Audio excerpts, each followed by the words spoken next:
Hey guys, and welcome to Petrol Ped, and welcome to the Audi R8 V10 Performance.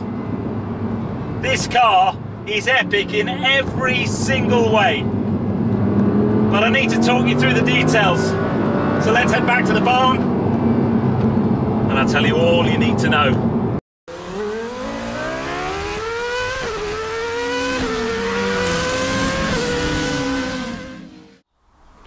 Now, as a car reviewer, it's always pretty special when you have a supercar parked on your driveway. The fact I've had this supercar parked on my driveway for the last week, thanks to Audi UK, and I've done probably 700 or 800 miles in the car, makes it super special.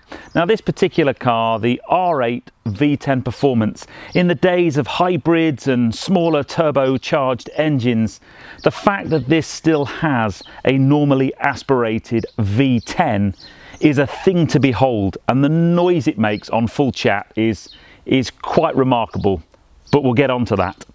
From the outside, the R8's been around a long time. I've always been a big fan. It's always kind of been a wide, aggressive looking car, but I just think this latest derivative of the supercar from Audi is super mean and aggressive from the front. The kind of lights and it just has a really purposeful look to it.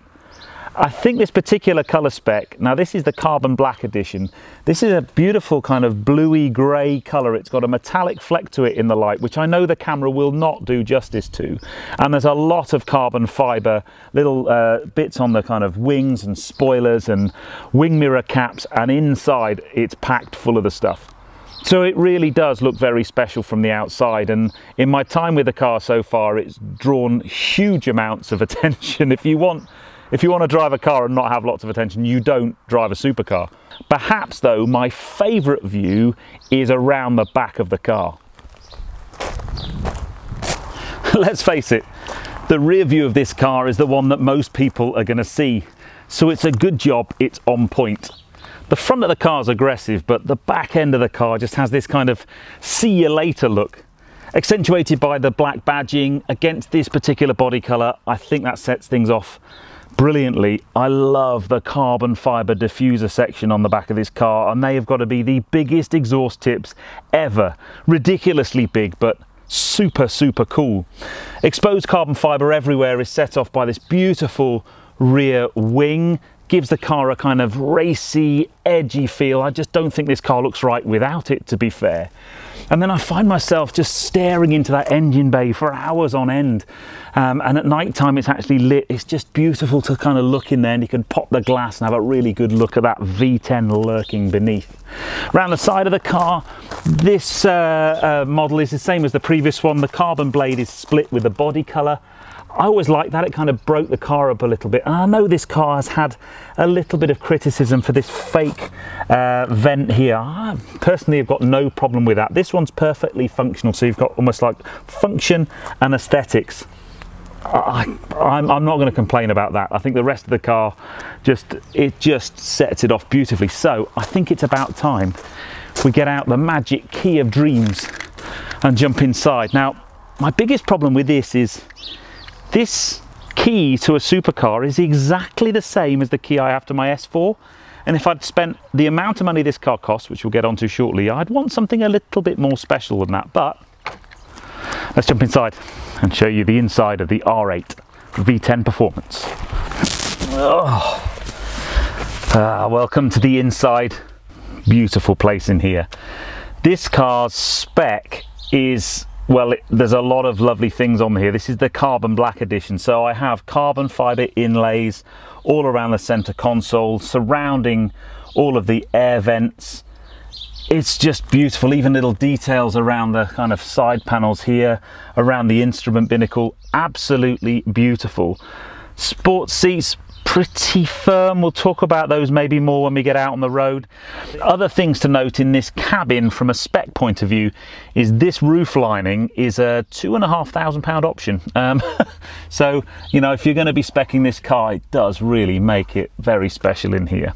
So shall we start it, because the startup of this car is very special.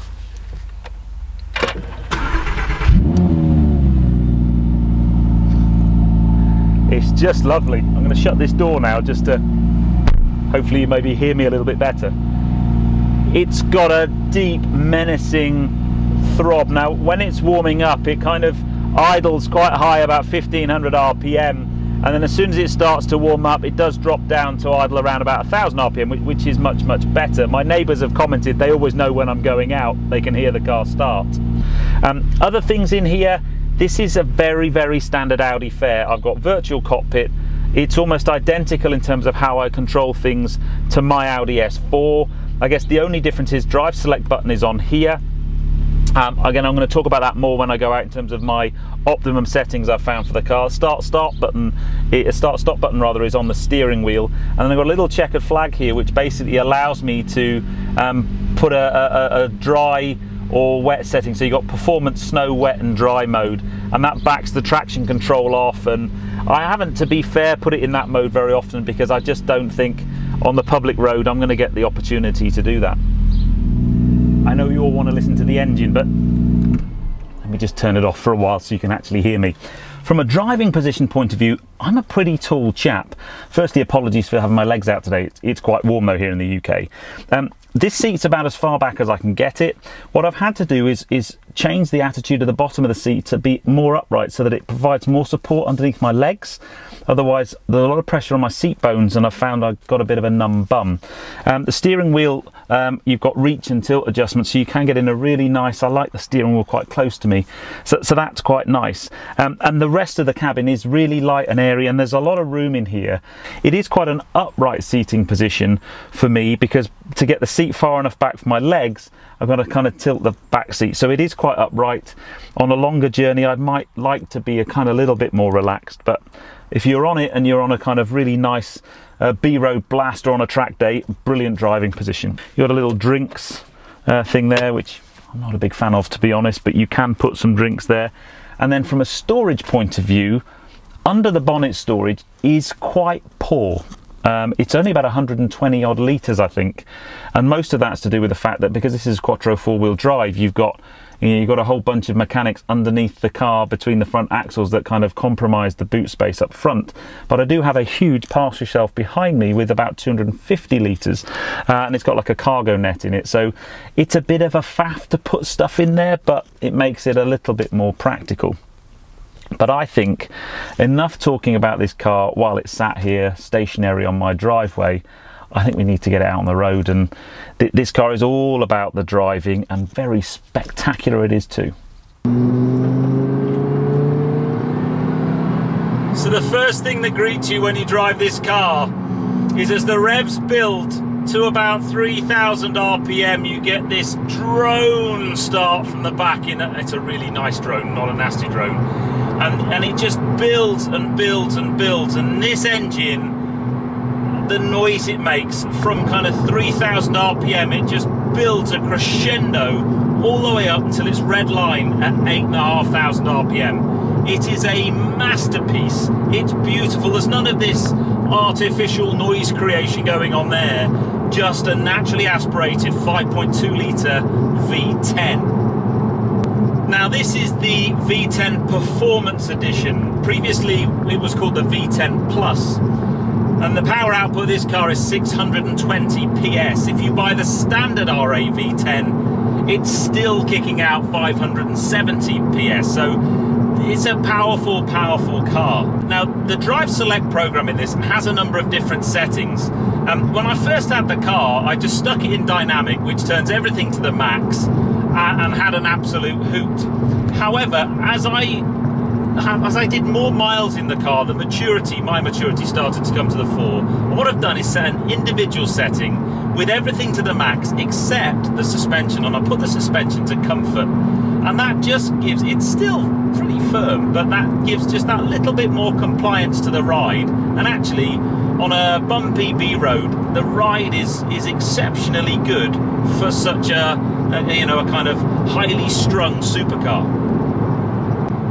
So driving along in normal drive mode, in a comfort setting or in an individual setting, this car belies its performance. And that's how I kind of approached the R8. For me, I think the R8 is if you wanted to get into supercar driving for the very, very first time, and you've never driven anything with nearly as much horsepower as this, and clearly I'm lucky to have driven lots of very fast and powerful cars, I think the R8 is a great place to start, because although it's super quick, it's a really approachable car. The four-wheel drive system, the way the power's delivered, it's not intimidating in any way. And actually, when you're mooching along like this, it just feels like you're driving in any Audi, and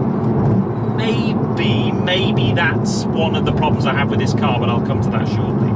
So it's a very approachable car. Anybody could get in this car and drive it and not feel too intimidated.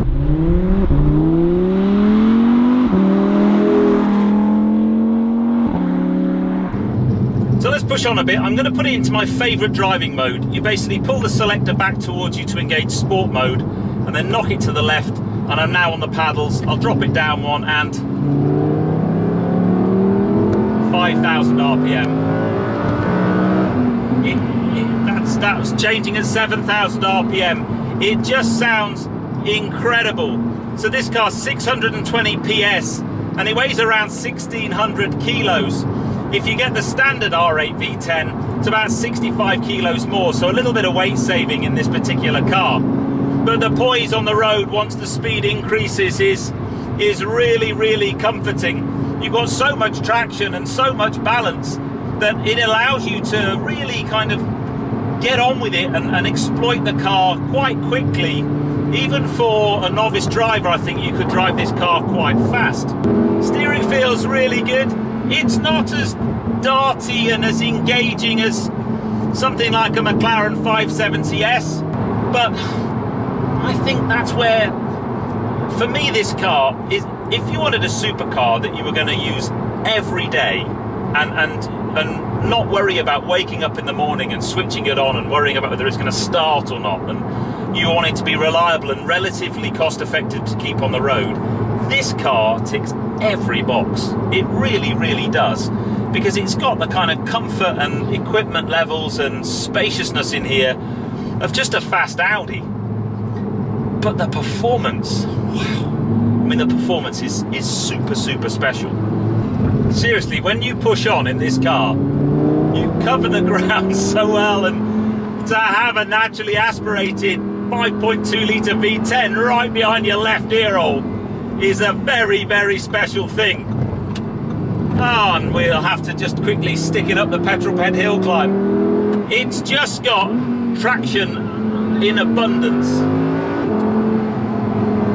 Oh man, it's so good. Little bit of understeer there, but you know, it's a tight corner, and I don't think many people are going to push the envelope of this car on the public highway, to be fair. Man, it's just so quick. I honestly think, point to point on a road, I can't think of many things that would be quicker than this for average Joe Bloggs driver like me.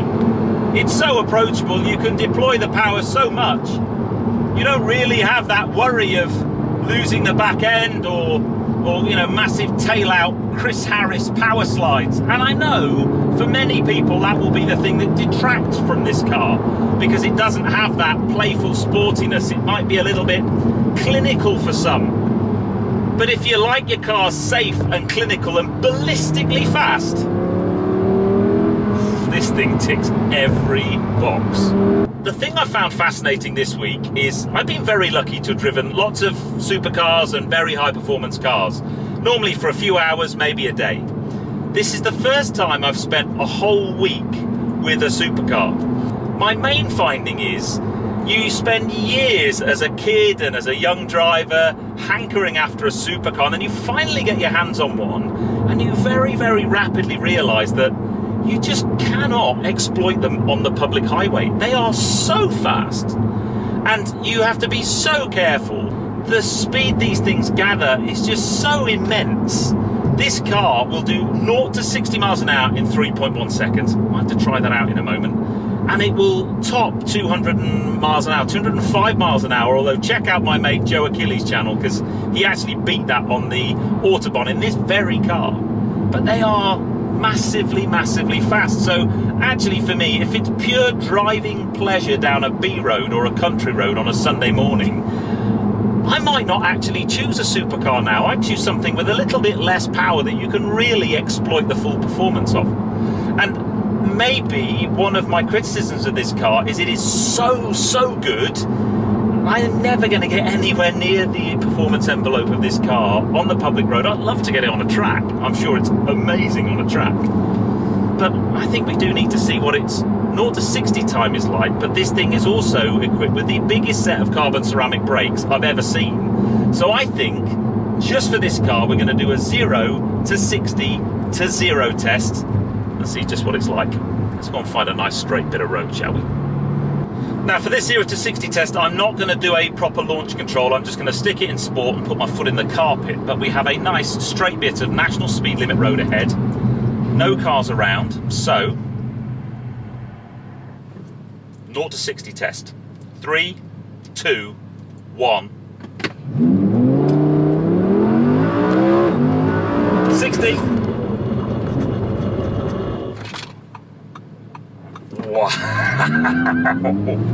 Wow! I reckon that probably did 0 to 60 and back to 0 again faster than most cars will do 0 to 60.